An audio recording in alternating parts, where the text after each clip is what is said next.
En la semana pasada hablamos sobre la introducción a la electrónica y hablamos de componentes básicos de los que vamos a ver más adelante en electrónica básica. Principalmente comenzamos con los semiconductores, en este caso los diodos semiconductores, su funcionamiento y la utilización en tarjetas electrónicas y cómo comprobarlos si están dañados físicamente. Aparentemente los componentes electrónicos pueden presentar daños físicos que alteran su funcionamiento o definitivamente dejan de funcionar. Muchas veces los diodos, en este caso los semiconductores que son los diodos, pueden presentar fallas visibles o fallas que no son visibles en cuestión de las tarjetas electrónicas. Básicamente vamos a aprender ahorita lo que viene siendo cómo revisar un diodo semiconductor con un multímetro, un polímetro o tester, como le quieran llamar. Vamos a revisarlo, hacerle las pruebas que sean necesarias para ver que nuestro semiconductor se encuentre en buenas condiciones. En este caso voy a utilizar el simulador Circuit Wizard. Más que nada es un simulador en 3D que se asemeja más a lo que viene siendo en la realidad en una tarjeta electrónica. Vamos a revisar lo que viene siendo un diodo semiconductor. En este caso es este, que lo vemos físicamente, y vamos a utilizar un multímetro básico que tenga la escala de voltaje, corriente y ohms. ¿Sí? Hay algunos multímetros que traen la escala de diodo. En la escala de diodo, el multímetro ya inyecta un voltaje en específico para crear la conducción del diodo correctamente, que viene siendo 0.7 volts, y eso te da una lectura en la pantalla de display. En este caso yo voy a utilizar un multímetro en escala de diodos. Vamos a hacer lo siguiente, vamos a colocar físicamente pueden comprar diodos semiconductores, ya sea en tiendas de electrónica como Steren o en algunas de las que se les haga más fácil conseguirlos. Pueden comprar en específico diodos semiconductores. Ahorita les voy a pasar el número de pieza. Hay diodos muy básicos, ¿sí? En este caso puede ser el más básico que utilizas es el IN, a ver, IN 404 que es uno de los más básicos que pueden conseguir en tiendas. Ese diodo con esa nomenclatura es el más utilizado en lo que viene siendo en tarjetas electrónicas, inverter y convencionales.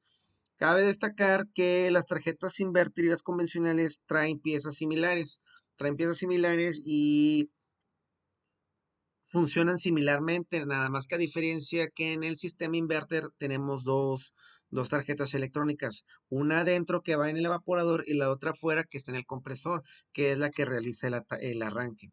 Pero bueno, vamos a probar este siguiente diodo. Vamos a colocar la punta negativa, lo que viene siendo en el cátodo, y la punta positiva en el ánodo. Oprimimos simular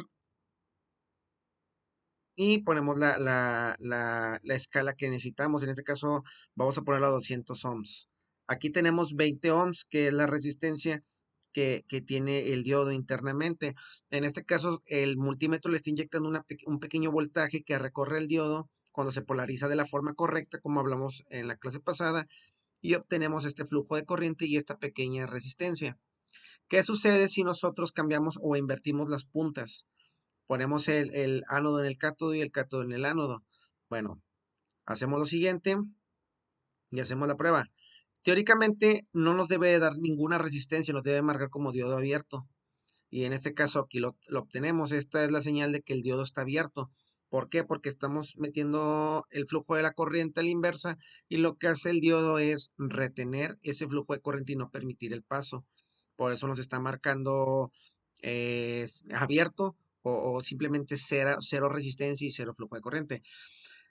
Vamos a checar también, vamos a simularle una falla al diodo, lo vamos a poner en corto, que es una de las fallas más comunes que le sucede al diodo semiconductor. Lo vamos a poner en short, que viene siendo cortocircuito, y elegimos las dos terminales, el ánodo y el cátodo.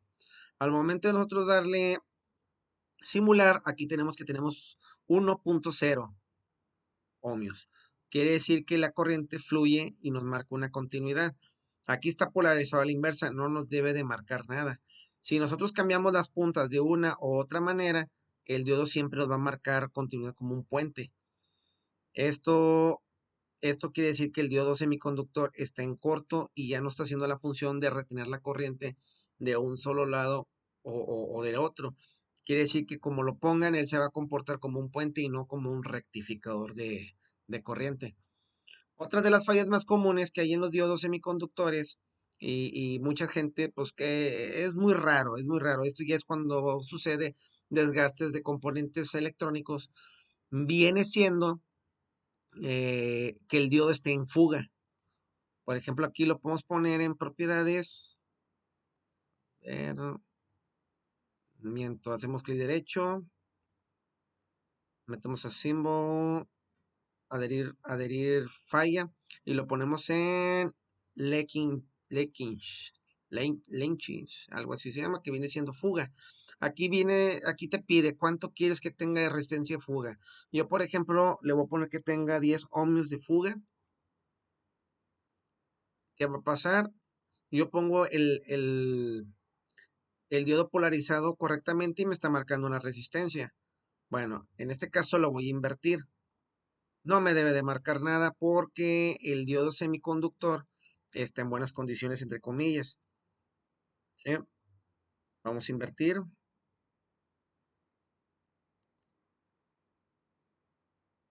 y le damos simular. Aquí están los 10 ohms de fuga. ¿Qué quiere decir? Que a la inversa, si yo le meto corriente a la inversa a este diodo, el diodo me va a dejar pasar 10 ohms de corriente a la inversa. ¿Qué quiere decir? Que el diodo ya está presentando daños y no tarda mucho en dañarse. También te puede dar lecturas falsas o ya no te rectifica bien la corriente eléctrica y puede provocar algunos daños de componentes como transistores que respetan mucho la polaridad y la corriente debe de estar completamente rectificada, no tiene que tener variaciones de voltaje. En este caso, un diodo así te presenta daños secundarios. Te puede dañar un transistor, te puede dañar una resistencia o componentes que sí requieren específicamente una polaridad eléctrica, ¿sí? Eso es más que nada es la prueba y el testeo de un diodo semiconductor, que más adelante vamos a revisar lo que vienen siendo los transistores y los demás componentes electrónicos. Pero esto es lo más básico con lo que vamos a iniciar lo de electrónica básica para lo que viene siendo el, la introducción a los sistemas inverter, que el 90% del inverter es electrónica pura.